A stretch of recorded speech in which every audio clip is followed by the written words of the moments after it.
your guide to the truth. TheNewAmericanMedia.com.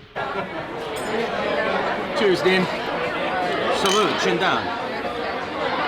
I'm sorry, you say chin down or chin down? Something Chinese. Chin down. Chin down. The counter. Chin down. Chin down. It's Italian. I'm not familiar with All that. right. Here's to honor. Honor. No, I'm not going to say that one. Have you heard that? No. We're not going to do that one now. All Look right. it up, Cut. kids. Cut. All right, let's start again. So we're just sitting here having a beer at the Conscious Life Expo. Ran into Dean. We tried to do an interview last time, but busy schedules, things happen. Things don't happen. So, like, I tend to be a little more quasi-professional when I do these. Yeah, But me this too. is more of a casual conversation. Yes, it We were is. talking off air, maybe a little stuff we're not going to put on air, of course. But something you did bring up on our walk over here, you mentioned Pete Santilli. Yes. And it's a breaking news story. Now, you know, a couple weeks old, but the part I didn't get to tell you was I had Ford Fisher, he's a journalist out of D.C. with an outlet called News to Share. He wrote Pete Santilli a letter in prison, and he got a reply back, and it was, so we did a show explaining what did you learn, what did he have to say, and tried to break it down. Tell me, you brought it up, and you started to say, well, I was, and I didn't really get the end of it. I was ... I was working with Pete at TalkNetwork.com. I was an executive producer, and he was one of, he did a morning show for the network. Mike Adams, who I was working with at the time, brought Pete on, and Pete was giving us a live stream from Oregon. Yeah. At the time. I couldn't go. I was in Costa Rica, in Central America with Kurt Haskell. If you don't know who that is, go search it. Really great guy. And it's so funny, I was, right after Costa Rica, I was supposed to go to Oregon, but for a few different reasons I didn't go. But he was really providing a embedded journalistic feed as something CNN would do with like the Taliban or ISIS. He was kind of doing that for the network and for his own show. And the government has now put the heavy hand of the law down on him, saying, no, we don't recognize him as a journalist.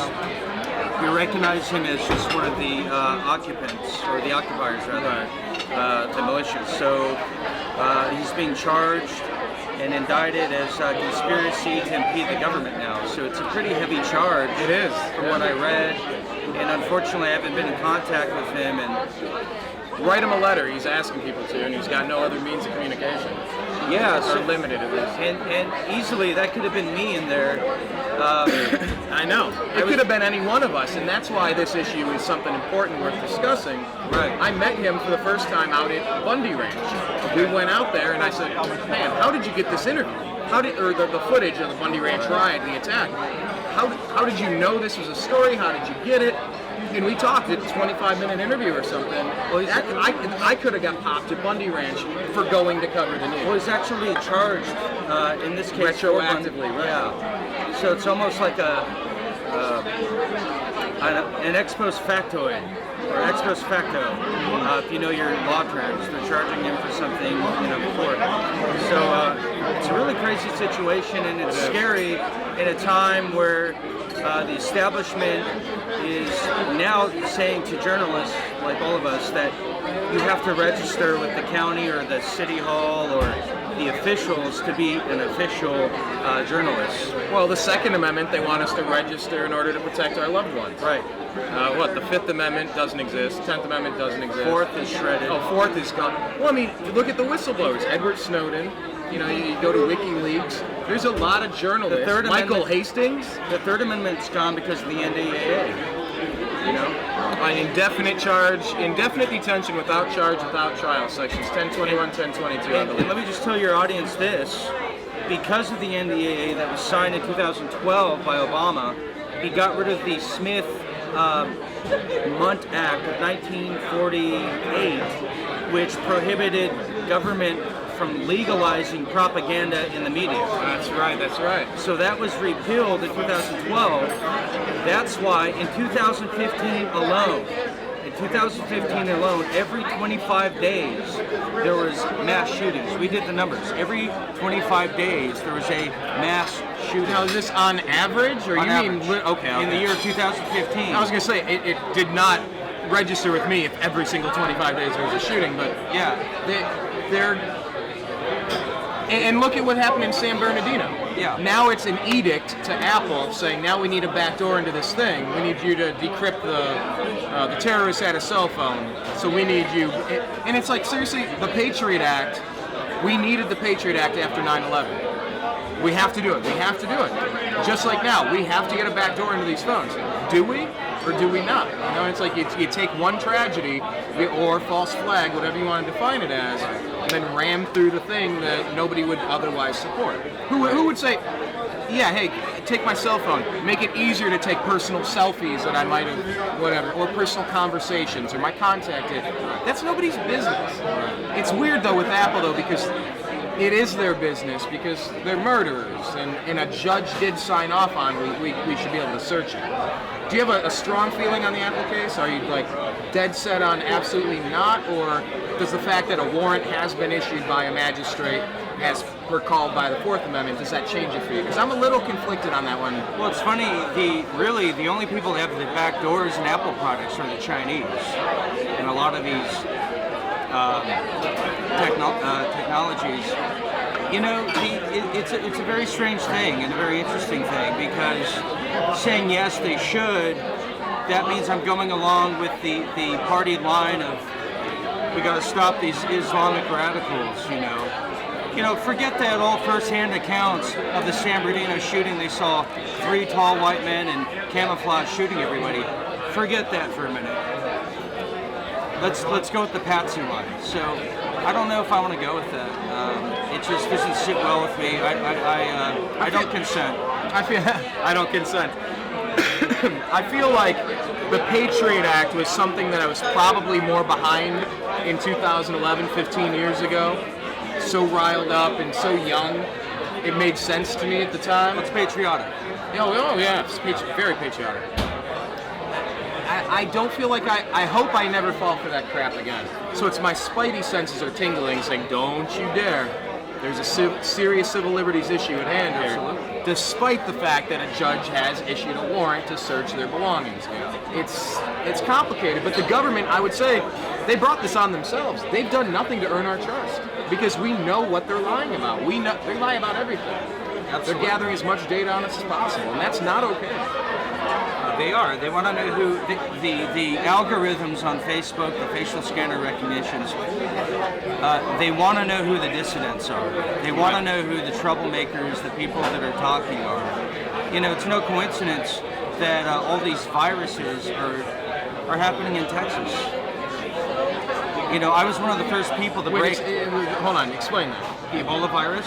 Okay. I thought we were going computer virus for a second. Well, the Ebola virus, the Zika, they're happening in Texas. I mean, what is Texas? Texas is the heart of the resistance.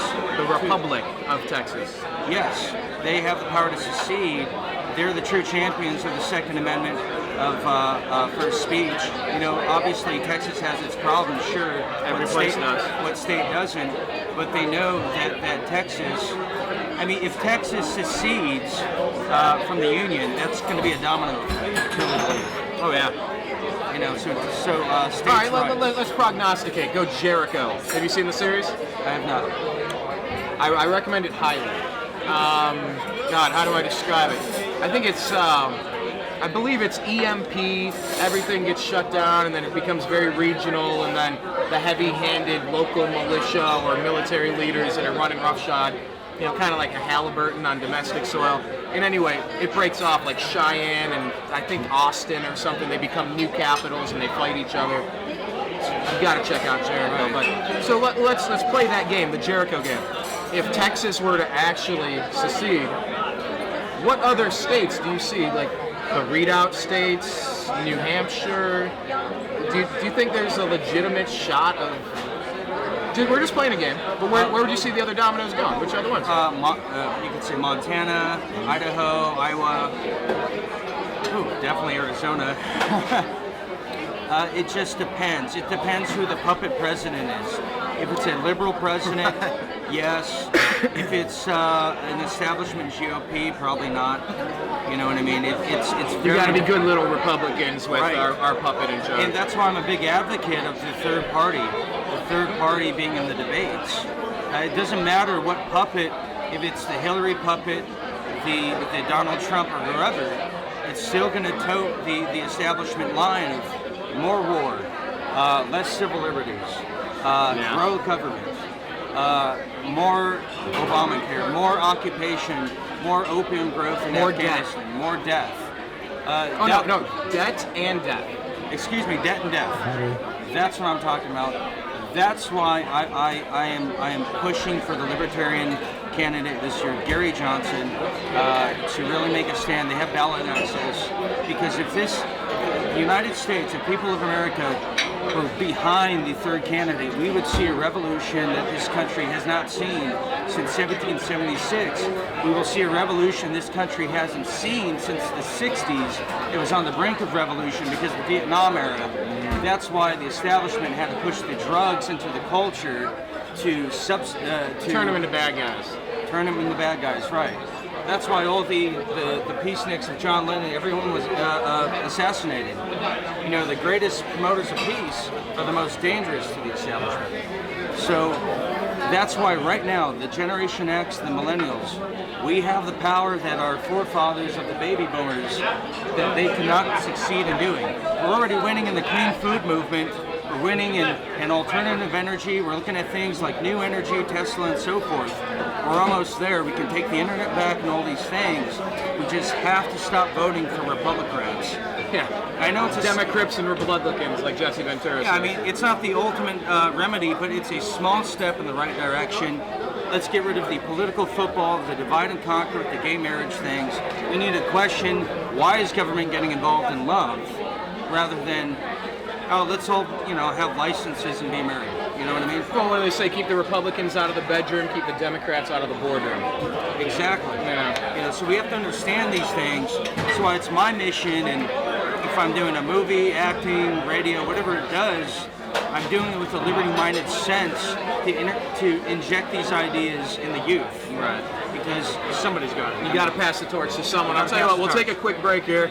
We're going to change out the battery. Oh, I want to do a quick cheers, because if you didn't hear, Jeb Bush is out of the presidential race as of today. I'm very depressed. Thank God. Cheers to that. Hello, everybody. We're back on the Red Bridge Chit Chat Hour here on the New American. Sorry, they're not a sponsor yet. Hint, hint. And is it Anheuser-Busch? Yeah. St. Louis, Missouri. Actually, St. Louis. Are you following that? They're having a huge environmental disaster over there. Porter Ranch is having an environmental disaster. We still haven't figured out Fukushima. There's a lot of bad stuff happening on our planet right now. Yeah, it's crazy. It's like the end times or something. As if this was all forecast. If only we'd read a certain book. I don't know what that book is, but I digress. Yeah, No, but it really does. Things are ramping up, and there's a lot of problems that we're not addressing. It's hard to follow everything, actually. It's so much going on. But it's like at the same time we're entering the new age of Renaissance. I feel that. I do. Where you could say you're a writer, you're a host, you're an actor, you're a painter, you play music. When people come to Hollywood now, they're a dancer, singer, and actor. It's not just one thing at a time. Triple threat. It's a triple threat. So I try to do that in my own life with everything. Minus the painting. I'm trying to do, For now. I'm trying to do everything I possibly can while we still have a chance. I love that you said that. I always say, activism is the rent that you pay to live on Earth. That's the rent that you pay, is activism. And while we have a chance to use the internet, I'll tell you what, we sure as hell better use it before it's accidentally knocked out with a solar flare, North Korea or some false flag gets a little too ballsy, or any number of cascading problems, hacking the power grid, what have you. We can connect with everybody in the world. Literally everybody can get this. It's not hard to transcribe it. All of our information is out there. While we have the chance, we sure as hell might as well burn the candle at both ends while we can. I totally agree with that. Well, the original creation of the World Wide Web was actually the World Wide Wiretap. and it was created by the Pentagon in the 70s, implemented and rolled out during the 90s. It was a way to control commerce, to see what people were buying, to see where people were going. But the intelligence of the common man, we took that spy grid from the establishment and shunned it right back at them. And to quote Zbigniew Brzezinski at a recent CFR meeting, for the first time in history, the common man is now staring the elite eye to eye, and that is the scariest thing. And that's why things are ramping up. That's why there are all these, quote, mass shootings. That's why there's a fast pace to war. They're pushing the racial division. Oh my God, I'm so sick of that. I am sexual orientation division and all these things. It's a race to like transhumanism and everything, while they still what I call the 20th century mindset and powers that be still have a little control and stranglehold over people. It's slipping. It's slipping. It's slipping very fast. Where as people like your friend Adam Kokesh says. Well, your friend as well. And my friend. Former Don't roommate. tell anyone. That government eventually will be obsolete in a harmonious society, but little by little. When we will get there, I don't know. But right now we're experiencing what I call the Noah's Ark effect. We know there's a flood coming. We're telling all of our friends and families and neighbors, those that will listen. Those with the ears to listen. But not everybody's going to get on the ark. And as you remember from the story, a lot of people are going to drown. A lot of people are going to be enslaved, if not by themselves and their own prison planet in their heads. No pun intended, believe me. No pun intended. We don't know anything about that. No comment. So that's the ramp up. And this post-2012 awakening that I often talk about of what the Mayans were predicting, it is a post-2012 mindset of ideas of change. A shift to empowerment with more tools. That's getting out of the false left-right paradigm and inventing a new idea of thinking. And here's the true thing of true diversity. I don't mean the true diversity of skin color, true diversity of who we're going to bed with, but true diversity of ideas, thoughts, and different ways of going up and solving problems and solutions. That's true diversity. That's what this Conscious Life Expo where we're at now is all about. Not everybody's going to agree, but we know we want to go forward. We want to be true liberals. And liberal in the sense of Thomas Jefferson, classical liberal, critical thinkers. Not bleeding hearts, I love you, I think with emotions, then put logic next, but true critical thinkers. But also true conservatism, which isn't occupying other countries, conservatism of let's conserve our money for people at home and not spend abroad on unnecessary occupations called war. And let's not personally go so far into debt that we could become slaves to the debtors and the bankers. So if I can paint that definition and not put a title on it, because titles scare people. You can say, oh, that's a libertarian title. Oh, I don't want part of that. Oh, that's a Green Party or conservative. I don't want any part of that. You say you're Democrat? I'm out of here, man. But if we could paint the definition in layman's terms from people, we could put together the conscious life people, the health people, the yoga people with, here's the big thing, with the rebels of the militias that want to fight for your rights to defend yourself. We can form the two together. As we learned in Star Wars, when you put the Jedis and the rebels together, you can defeat the Empire. Oh. That's no joke. That was deep. That just struck a nerve. But it's very true. The power structure now has been absolutely flipped into a place that it hasn't been in recent recorded written history. I mean, who knows in Atlantis or in Egypt, who knows how far back we go, and if we were in cycles and we do this over and over again. But right now, I couldn't imagine, if Ben Franklin was alive right now, if Thomas Paine were alive right now, they would be crushing Twitter. They would be destroying social media. The ability to instantly have access to the masses, and if you're witty and clever, intelligent and funny, I mean, give me a break. This is what we all have the power in the palms of our hands. I mean, cat videos are fun, and trust me, I watch a ton of them, but there is some real power being transferred to the unwashed masses right now. And I just wonder if the powers that be are going to be able to hold off on totally losing their minds and overreacting and pushing their panic button, which could be any number of rabid dogs unleashed upon the rest of us. Exactly. They are panicky. They're gonna increase the war in Syria. Man, they gotta get in Syria. They can't stand that we're not in Syria. Brian, there's a coalition of 30 countries right now as we speak. Saudi Arabia they're going to dedicate ground troops to go into Syria with 30 other countries. Right now we are on the brink of World War III, the last great major conflict that's going to unite the world in what we would call a consolidation of a one world government. Everything's in place, the TPP, the Transatlantic Union, the North American Union. Borders don't mean anything anymore.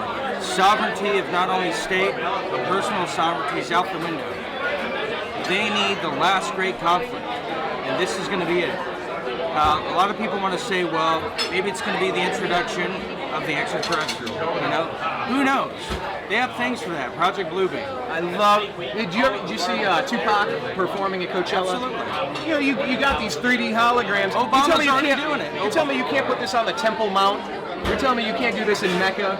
You can't simultaneously do this and rile everybody up and do something quick and have everyone lose their minds? Obama's already doing press conferences as holograms. I'm not familiar with that. What is that? Search some of his conferences, his press conferences with Obama. Those look like 3D screen or holograms. It's all out there. I can't prove it. I mean, I'm not there, but when you see it, something in your eye that dissects all the video that you do, something's off. They've already mentioned doing it because the president can't be everywhere all at once. That he's putting a hologram at a meeting here and there. They're already doing it. I gotta look into that more. I wasn't really aware of that. The Matrix is already here. The Matrix was almost a documentary like the book 1984 by George Orwell. And when we look behind the Matrix, that's where reality is. But people don't want to get in the Matrix and understand it all. They want to they're lazy, they're narcissistic, they're low information, they're victims of fluoride, they're victims of the heavy metals in the food. And we are modern day Paul Revere's doing this right here, getting this information out. We are militia. I don't care how demonized that word's been because of the Oklahoma City bombing, which was done by the ATF. Watch the movie Noble Lie. We are the resistance. We are men. We need to protect the family, the women, the house, the country, the state, the city, everything. This is our job. And our job in media is to get this information out. Any way, by any means necessary, to quote Malcolm X. Yeah. Man, by any means necessary. By any means necessary, because the revolution will not be televised. What's up, Laura? Hey, we're having a party over here. Why don't you come over? No, you're absolutely right, because I was just talking about that yesterday, defining what militia is. Militia is an able-bodied human being that can be a first responder in case of emergency. You can write that 100 different ways. But it's somebody that has the training to step in and do something important, that can do something. There was a pit bull attack in my front yard several years ago. Long story short, what did I do? You know what? I had to go patrol the neighborhood for an hour and 45 minutes until the people showed up. Animal control. They were killing things in our neighborhood. I jumped in and said, all right, I'm going to assist this active emergency. When seconds count, police are only minutes away. I mean, it is our job to protect our sphere, our circle, our home, our families, ourselves. It is not upon government to be our nanny. And there are so many people that have abdicated that responsibility. So many people that want some sort of free health care. I need free housing. I need some sort of college assistance. I go down the line, and these people are completely addicted to free stuff, but it's the cheese in the rat trap. It's cheese in a rat trap. prohibition never works. Never has. Prohibition never works. You know what I mean? It didn't work for alcohol. It doesn't work for drugs. It adds a black market criminal element to it. You know, there was a ruling in California. I'm sure your audience will appreciate this. They were going to mandate condoms and For the porn actors, yeah. And the porn actors testified that if you were to do that, you're going to create a black element of movies that are made in the underground. They're going to be very dangerous, Less no safe. testing, less Yeah. safe. So the point is, you cannot mandate morality. What I put in my private property, not just my house, but my body, my temple, is my deal. Right. As long as it doesn't affect your body, your temple. And that's the whole issue with vaccines. That's the whole issue with drugs. It's a property rights issue. And I don't care what the conservatives say, what Michael Huckabee says, it is a property rights issue, and that's what free people, free thinkers, crazy people like me, that's what we're talking about. And these are the new diverse thoughts and opinions that, you know, it's been my life's goal and work to get out there, because, quite frankly, you know, to quote the great Johnny Rotten, I don't need order, I got respect. You know what I mean? So that's it. I like to say I'm fiscally conservative, socially libertarian, and pro-capitalist, not crony capitalist. I don't know who has a problem with that basic, to lay it out in such a basic way. Spend within your means. Don't bother anybody else. Do your thing as long as you're not harming somebody else. And just, if you work hard, I think you should do well. Totally. Not at the expense of someone else. That's not somebody's expense that you worked in. What do you say? You're moonlighting on how many projects right now? And we're going to get into it in a second. All of the shows that you're producing, all the projects, the radio shows, all the things behind the scenes, in front of the scenes, all the stuff that you're working on. I mean, do you deserve to get, is it fair, is it morally equitable to the Bernie Sanders supporter to give away all of your stuff to somebody that wants to sit on their couch and play video games all day? Is that fair? I don't know. I have a big problem with that, but I really think the libertarian stance of do no harm to another person and then do your own thing, I feel like our country's ready for it, but then we get Hillary Clinton and Donald Trump, and it's like, this is a choice? This is our choice. This is the best we got. And I know you said Gary Johnson. We've interviewed him before. He's been on the show. But I don't know. I'm disheartened once again in an election year, seeing same old, same old. So, what do you make of the election process right now? I know you mentioned Gary, of course, but it's a disgrace. It's a two-party dictatorship. You know, I'm going to say this. There's some things Bernie Sanders says that I totally agree with. Same here. Foreign policy, spot on. You know, things like that. Civil liberties, the injustice in the court system, spot on. Donald Trump says one or two good things and then says like 4 or 5 silly things, wants the Patriot Act. I don't understand it. He's verging on 9/11 truther and all these things. Which is an issue that you fully I get it. spent some time on. The election process is a joke. That's why there's only 20% of the American people that vote every year. It's a complete joke. We need a third party. We need to get out of the Republican-Democrat system if this country is ever going to change. They want to demonize capitalism, but if you really understand capitalism, it's free trade between free people. Ryan wants 5 watermelons for his 3 oranges. Yes, I do. That's free trade. Capitalism was never intended for a centralized private bank called the Federal Reserve. And we have to educate people that, but because the communists did hijack the educational system, you know, McCarthy was right. The way he went about it was wrong, but McCarthy's absolutely right.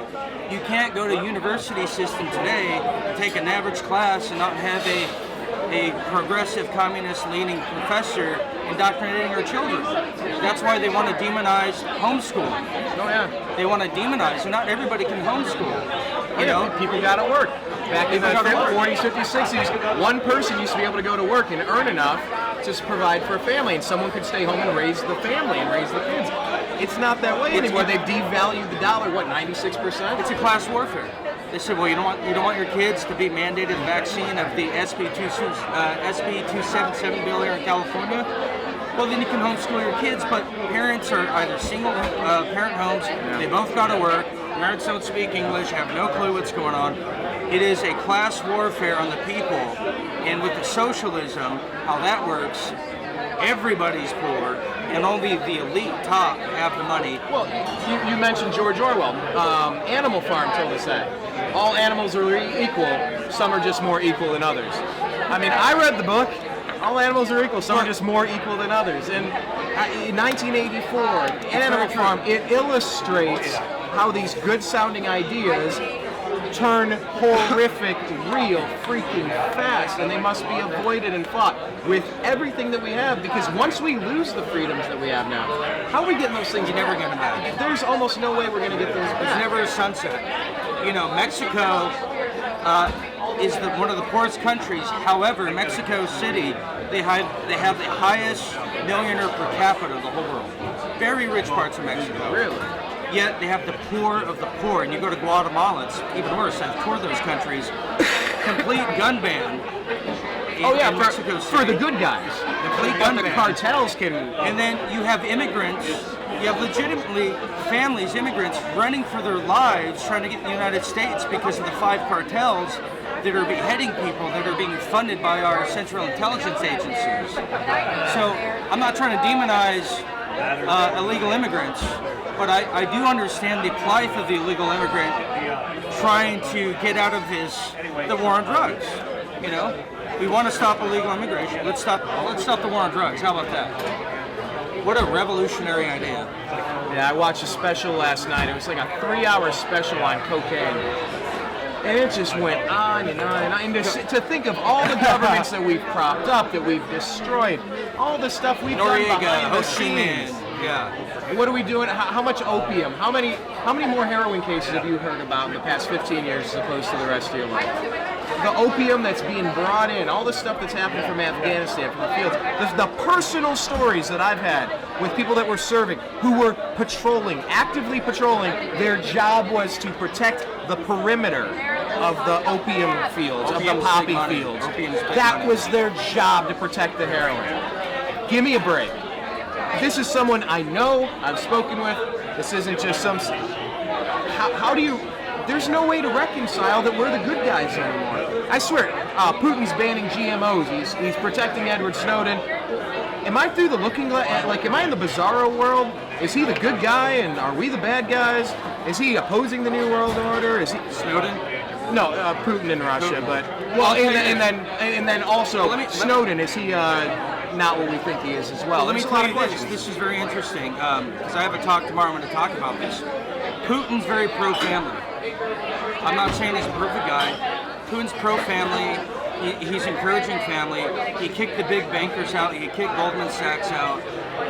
He has his own oil reserves. And the globalists, as many call them, really hate him. Yeah, because he's not controllable. He's not controllable. He won't keep the strings around his wrist to dance when he's told to dance. Well, and then you hear Hollywood saying, well, Russia's anti-gay. They hate gays. They beat up gays. But you never hear this. So's Israel. Gay marriage is illegal in Israel. Can't say that. Can't say that. I probably just lost 5 acting jobs now. Damn it. I'm sorry about that. Thank you. As far as Snowden's concerned, here's the litmus test for people like Snowden and Assange. And you need to look into Assange. Look at when he was a child. He was part of an MK Ultra program in Australia. Webster Tarpley broke that news. There's a bunch of blonde kids. Just look into that. Have your audience look into that. Look into Assange's origins. I'm not saying Assange has done bad work. Julian Assange, MK Ultra. I haven't dug into that one yet. His early beginnings. With Snowden and people like Assange, the litmus test is they're releasing all this information, but the elephant in the room is 9/11. They'll never tell you the truth about what happened 9/11. They have all these documents. What is that, 28 pages? What redacted pages that is supposed to involvement of Saudi Arabia. Mossad's involved. You never hear about that. But with these people like Assange, and Snowden may be CIA. People say, well, we can't find him. He could be a CIA double agent posing as NSA. You know, we know. Well, what did Sun Tzu say in The Art of War? Appear weak when you are strong, appear strong when you are weak. Right, I mean, and maybe I've wondered about. I have got a lot. We named him our TNAM Person of the Year, by the way, Edward Snowden, just for the opportunity to tell people, guess what? You're not crazy. They're all spying on you. Like I pull out my cell phone, I have a little piece of electrical tape over the camera. I've been laughed at so many times. It was like when Snowden came out and exposed what was happening, I finally went, thank you. But it never fully erased the questions that I've had. Double agent, or is the U.S. putting this out there as a cover, as a ploy to appear super strong when they're really weak and they have vulnerability, saying, oh, we can spy on this, we're watching you with that, we're tracking you all over the globe. Was that appearing to be strong when they were actually really weak? And that's something I haven't formed a final opinion on it yet, but you know. James Bond movie for sure. Dun dun dun. You know, so yeah, it's very interesting. I mean, Snowden's released a lot of information. A lot of people don't care. Like the average Joe, like, it's okay, I got nothing to hide. I got nothing to hide. Here's like tyranny, here's the bar of tyranny. And it's like, I got nothing to hide. 2010. Nothing, I don't care. Drones, okay, 2012. Oh, it's alright, I still got my cell phone. 2016. Oh, it's okay, I got the new Sony PlayStation. It's fine, what do I care? Well, what did Orwell say? If you want a vision of the future, imagine a boot stomping on a I'm paraphrasing it horribly right now. But yeah, it's encroaching. We're all feeling it. I totally get it up. Hey, my phone's tapped. My phone's tapped. And I don't mean like, oh, I'm hearing things. You hear that every time. I call certain people, it's The clicks. I hear the clicks. You know what? I've taken. I'm a very dangerous man. What can I say? You know what I mean? Here come the cops. Lovers of freedom and liberty. No, you know, so I've done radio shows now for about 5 years with the New American Media, and I've had your buddy John B. Wells. You've helped him with a lot of stuff over there. Good friend of mine. Hi, John. Hey, Johnny. When I speak with John, we get the most glitches, most ghosts in the machines, and the little pops and the garbles and the warbles and all this stuff on almost without fail. I think we might have had a recent decent episode, but certain conversations, when it starts getting into an interesting subject matter, the phone will cut off with my brother. Certain people that I talk to, so now I've taken to, when I notice it's happening, I say, like on the phone in the conversation, oh, hello NSA, glad you joined us for our telephone conversation today. By the way, when this really goes down, you're on the inside.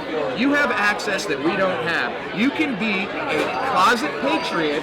You can be a sleeper cell for liberty and freedom. So remember, while you think I'm the bad guy, I'm doing this to protect you, and I can appreciate a solid in return when it comes time, and you'll know when it's time. I love doing that, because I know they're listening, so I'm going to let them know, here's what you can do. I don't know if it's going to mean anything, but wouldn't it be cool if one guy that listened to that at some point was the one guy that flipped one switch to shut something down to stop a whole bunch of stuff in the way? It's the butterfly effect. Butterflies and hurricanes. It's a snowball rolling downhill. I'm going to stop using metaphors now. But everything we do can turn into something important, is what I'm getting at. It's our electronic footprints. It's all compiled. It's all compiled. Everything we put out there, on Facebook, everything. And I'm very well aware of that. I only use Facebook and Twitter just for work. I don't post who my family is, or I don't post who I'm dating and who I'm not dating. You know, none of that stuff. Yeah, that's kind of. By the way, not dating anyone right now. Currently single.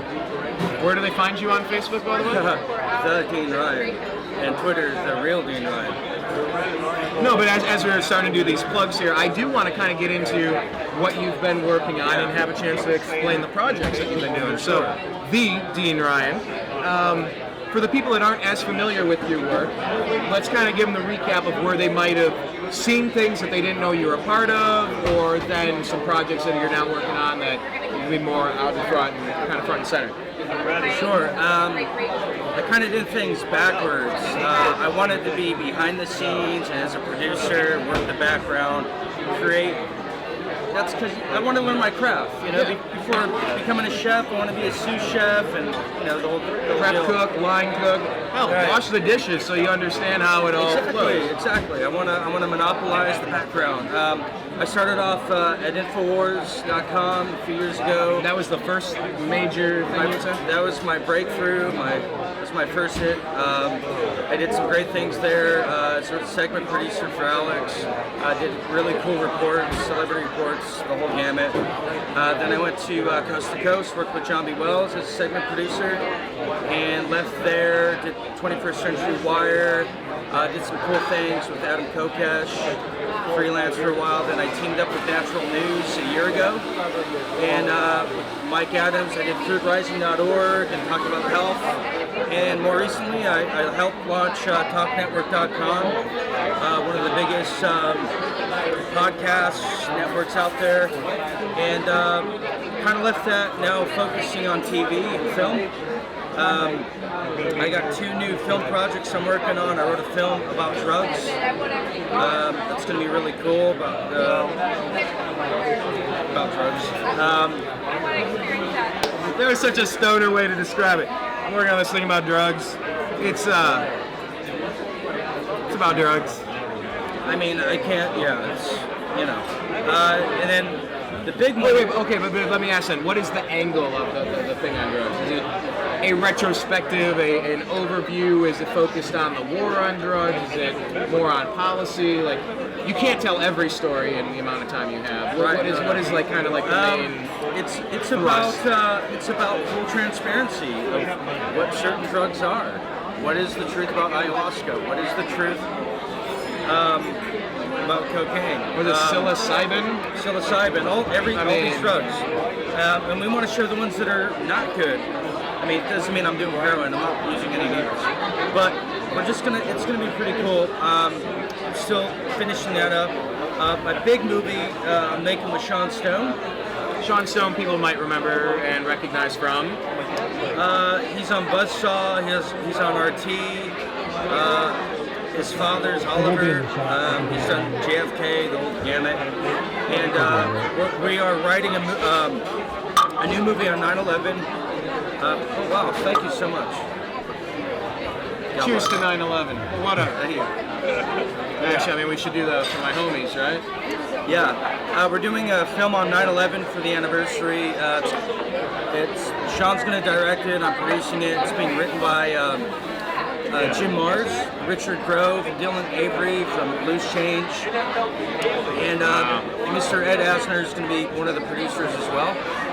So that's the film portion. On my TV portions, I can't really name them yet, but I'm working on a show. Speak as cryptically as humanly The possible. transgender movement is actually been hijacked and used to actually promote transhumanism. Actually, that's a good name of a panel discussion, or from transgender to transhumanism. Yeah. Sorry, I'm still working this one out as I think. I'll have to go to the drawing board on It's that. gonna be cool. I make a really good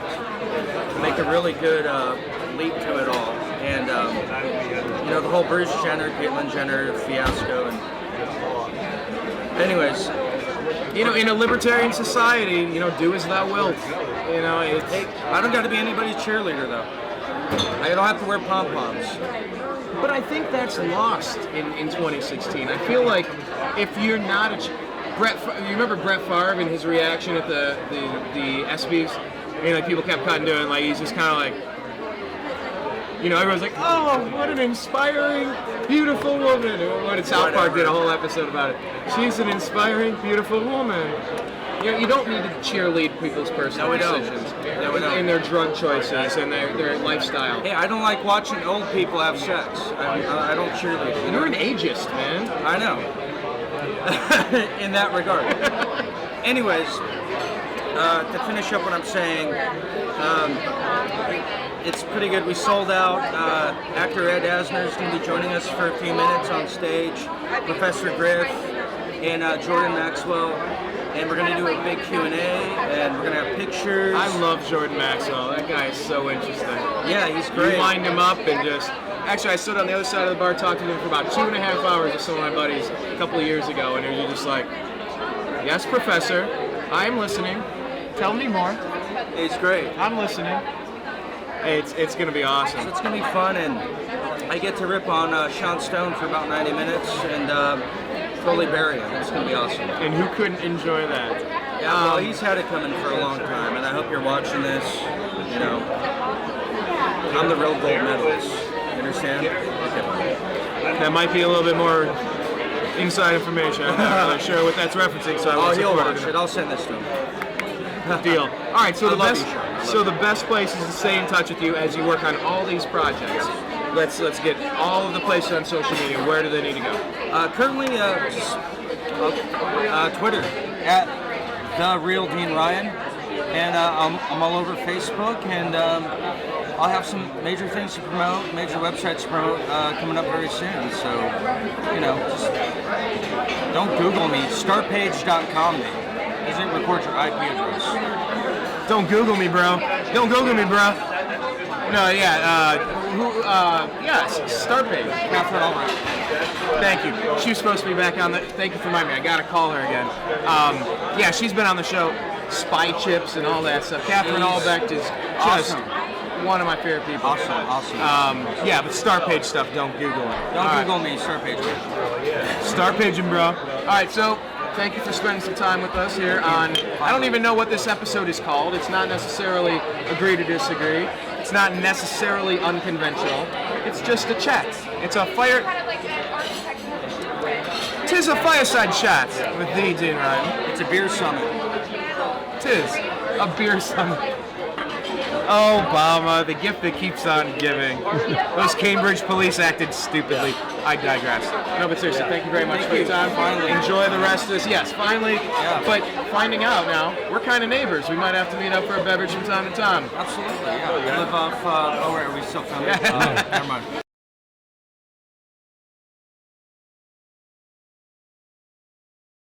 This is John B. Wells reminding you that not only is Brian Engelman a cool guy, and not only is the newamericanmedia.com a very cool platform, but here's a cool idea for you, too. Are you alone? Not really. Do you like dogs? Do you like cats? You do. Of course you do. Everybody does. One or the other, maybe even both. You know, there are a lot of dogs and cats that are at shelters right now, and if somebody doesn't take them home, they're going to wind up euthanized. That's a nice way of saying they're going to be killed, because there's simply not enough room. I guarantee it, the best dogs and the best cats, the best pets come from shelters. There's something about dogs and cats, they know. They know where they are.